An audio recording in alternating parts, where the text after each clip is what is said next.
नमस्कार दोस्तों, आज मैं आपके लिए इंपॉर्टेंट क्वेश्चन कराने वाला हूं। वीडियो को पूरा देखिएगा। चलिए स्टार्ट करते हैं। पहला सवाल है, एक व्यक्ति ने 13 वस्तुएं 70 रुपए प्रति वस्तु के भाव से, 15 वस्तुएं 60 रुपए प्रति वस्तु के भाव से तथा 12 वस्तु 65 रुपए प्रति वस्तु के भाव से खरीदी।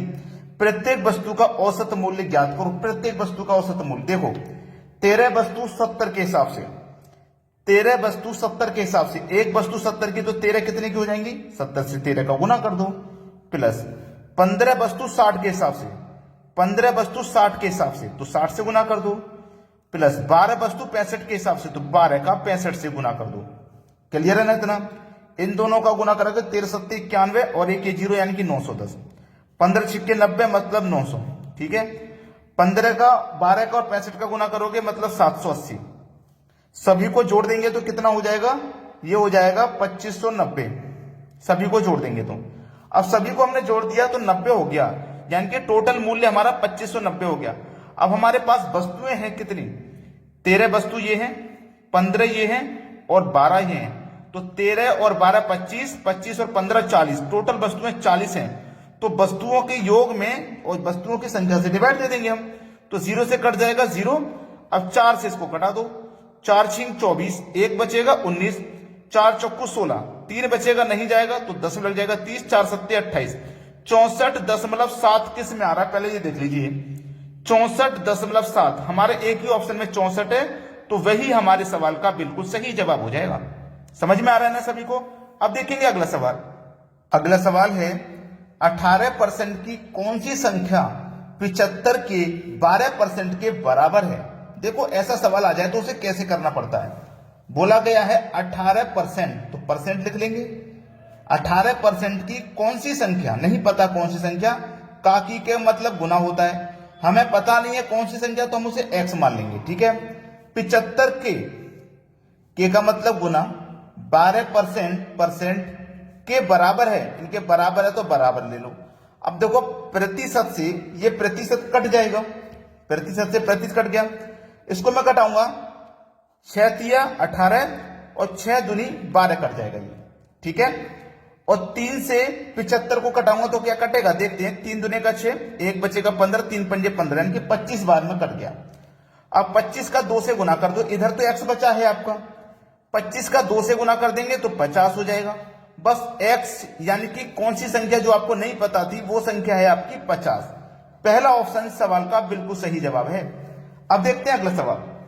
अगला सवाल है, 3 की पावर x प्लस वाई बराबर 81 और 81 की पावर x माइनस वाई बराबर 3 है, तो x का मान क्या है? देखो, ये सवाल मैंने आपको होमवर्क के लिए रखा है।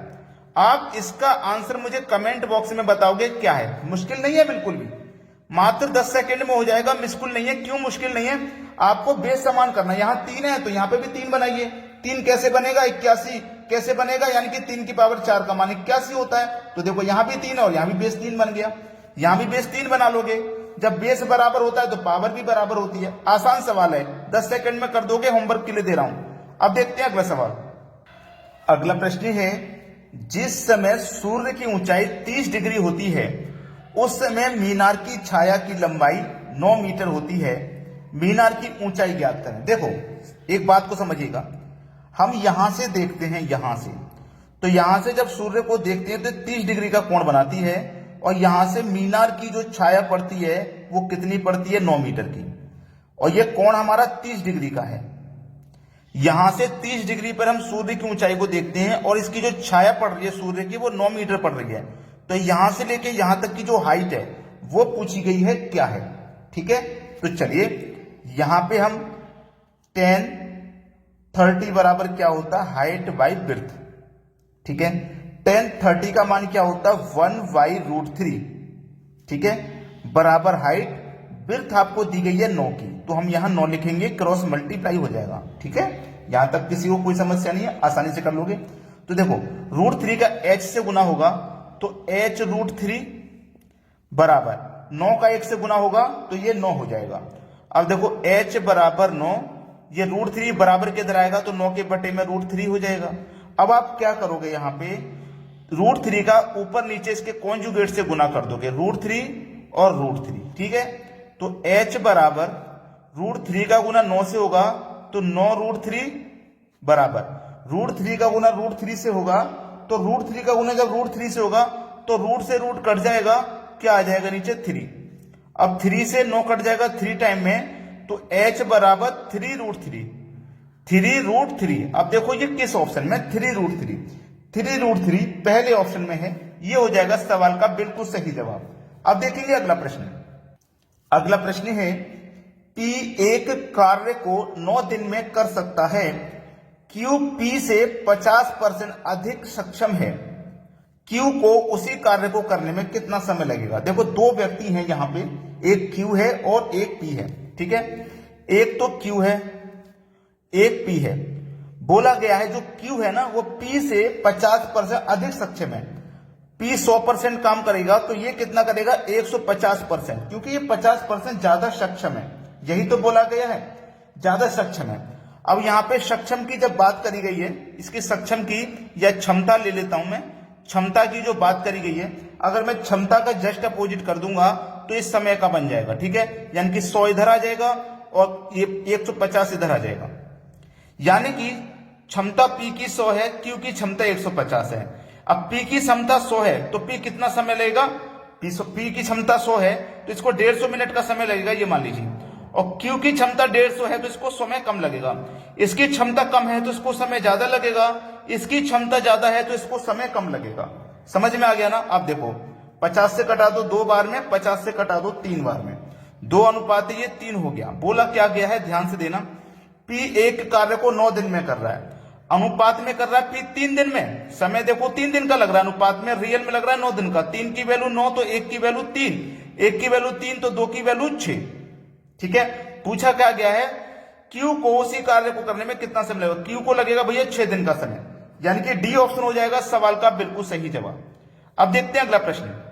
अगला प्रश्न है, एक व्यक्ति ने एक मेज 15% लाभ पर बेची, उसने वही 25% कम पर खरीदी होती और 60 रुपए कम पर बेची होती तो उसे 32% लाभ होता, तो उस मेज का लागत मूल्य कितना था।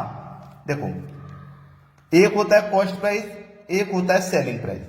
कॉस्ट प्राइस अपने आप में 100% होता है, पहले वो 15% के लाभ पे बेचेगा, मतलब 115% में बेचेगा, ठीक है। अगर उसने वो 25% कम पे खरीदी होती, 100% की जगह 25 कम पे खरीदेगा तो 75% में बेचेगा, वो 75% में खरीदेगा। अब उसने बोला है 15% का लाभ होता है, वो उसे क्या करता है 60 रुपए कम पर बेचता है। 60 रुपए वो क्या करता है कम पे बेचता है तो उसे 32% का लाभ होता है। याद रखना 75% वो कम में खरीदेगा, 25% कम में खरीदेगा तो 75 में खरीदेगा, और क्या होगा उसे 32% का लाभ। 32 पे लाभ का मतलब है 100 की चीज को 132 में बेचोगे तो हम 132% निकालेंगे, परसेंट का मतलब बटे में 100, परसेंट का मतलब बटे में 100 हो जाएगा, ठीक है। अब देखिएगा इसी को कटा पीट लीजिए, आंसर आ जाएगा। इसको देखो मैं कटाऊंगा, 25 दिया 75, 25 चौकू 100, और 4 से इसको कटाऊंगा, 4 तिया 12, 1 बचेगा 12, 4 तिया 12, 33 बार में कट जाएगा। और 3 का 33 से जब गुना हो जाएगा तो ये कितना हो जाएगा 99% हो जाएगा। तो यहां पे कितना आ जाएगा भैया 99%। पहले बेच रहे थे 115 में और अब बेच रहे हैं 99% में, तो कितने का यहाँ पे डिफरेंस है 16% का, और रियल में कितने का डिफरेंस है 60 रुपए का।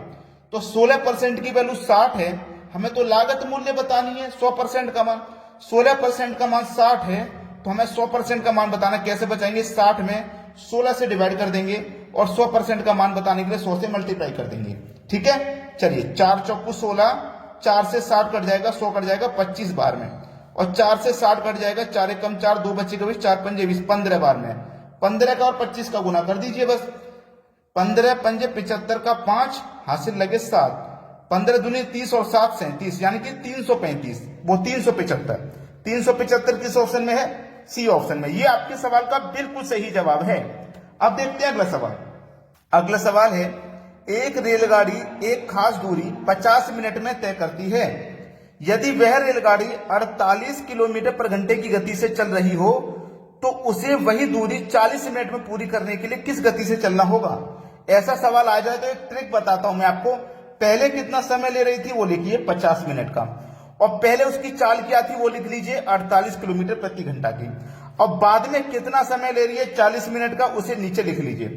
पहले वाला समय पहले वाली चालू पर लिखो, बाद वाला समय नीचे, बस सवाल हो गया। कुछ नहीं है अब इस सवाल में, 0 से 0 कट जाएगा, 4 से 48 कट जाएगा 12 बार में, और 12 पंजे कितना होता है 60। तो किस गति से चलना होगा? 60 किलोमीटर प्रति घंटे की गति से चलना होगा।